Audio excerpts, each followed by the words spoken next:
अरावली से जुड़े अभियान को कांग्रेस बड़ा मुद्दा बनाने वाली है। राजस्थान में ही नहीं बल्कि पूरे देश में अरावली का मुद्दा महाअभियान बनने वाला है। राजस्थान के अंदर न सिर्फ विधानसभा में मुद्दा उठेगा बल्कि राजस्थान में जिस तरह से आवाज़ उठ रही है जन सहयोग भी लिया जाएगा। फिलहाल राजधानी जयपुर में नेता प्रतिपक्ष टीकाराम जूली ने केंद्रीय मंत्री के बयान को पूरी तरह से खारिज करते हुए उनके इरादों के ऊपर सवालिया निशान उठाया।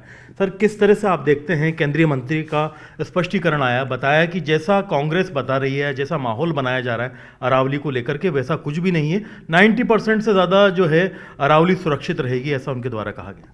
देखिए, सबसे पहले तो मेरा क्वेश्चन एक है कि 1% ही असुरक्षित क्यों हो? क्या गुंजाइश है क्या आज के समय में एक पेड़ काटने की भी गुंजाइश है क्या?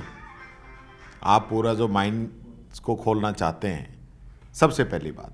दूसरी बात, मैं फिर इस बात को खारिज करता हूं, जो मंत्री जी कह रहे हैं वो बता दें, विज्ञापन जारी कराएं कि कौन कौन सी पहाड़ियां इसके नियम की वजह से खुलेंगी, बाकी सब बैन रहेंगी। करें जारी, पता चल जाएगा 2 मिनट में। ये गुमराह किसी और को करें। आज का जो युवा है, आज की जो जनता है, हर चीज़ जान चुकी है। मैं तो अलवर से आता हूँ, जहाँ से ये सांसद हैं।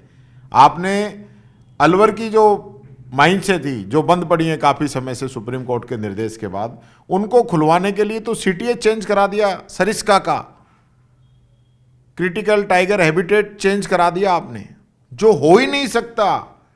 दुनिया का कोई भी व्यक्ति जो इस बात की नॉलेज रखता है वो हाँ कर ही नहीं सकता। खुद इनके डिपार्टमेंट के अधिकारी कहते हैं कि साहब हमें मरने के काम कराए जा रहे हैं, ये हो ही नहीं सकता। सुप्रीम कोर्ट फटकार लगा रहा है, दोबारा वापस फाइल को भेजा है और ये कह रहे हैं कि हम इससे कोई पर्यावरण को नुकसान नहीं होगा। क्यों नहीं होगा? ये दूसरा अटेम्प्ट है। पहला सरिस्का को ख़त्म करने का था, आज सरिस्का आबाद हुआ है, 50 टाइगर वहाँ पे हैं, पर्यटक आने लगे हैं, दिल्ली के नज़दीक है और पूरे अलवर के अंदर एक अच्छा जो है टूरिज़्म का विकास हुआ है, लोगों को वहाँ आते हैं तो रोज़गार भी मिलता है।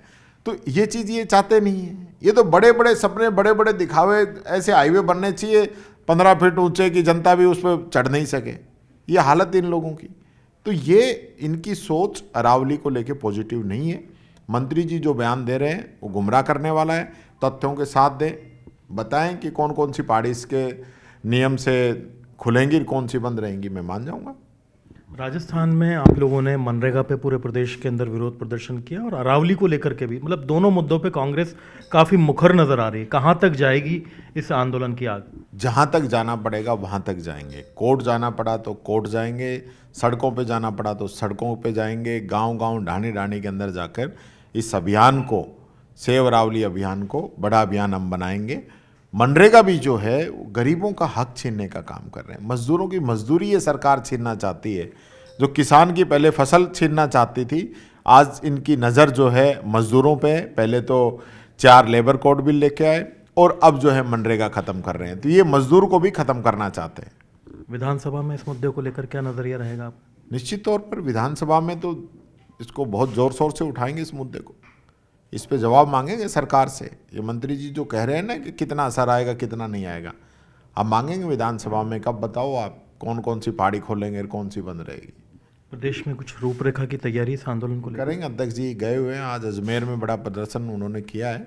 आने वाले समय में जो प्रदेश कांग्रेस कमेटी अभियान चलाएगी और उस हिसाब से सब लोग मिलकर इसमें काम करेंगे। बहुत बहुत शुक्रिया आपका। तो आप हैं टीकाराम जूली। प्रदेश के अंदर अरावली को यहाँ की जो जीवन के हिसाब से, यहाँ की जीवनदायिनी माना जाता है, रीढ़ की हड्डी माना जाता है। जिस हिसाब से गुजरात से लेकर के दिल्ली तक इसका फैलाव है, लेकिन जो मुख्य हिस्सा है वो राजस्थान के अंदर है। फिलहाल राजस्थान में इस मुद्दे को लेकर के लोगों के अंदर काफ़ी रोष है। कांग्रेस इस मुद्दे को लेकर के काफ़ी मुखर है और बड़े आंदोलन की तैयारी में है। कैमरा पर्सन दिलीप चेची के साथ में अरबाज अहमद, न्यूज़ 18 के लिए जयपुर से।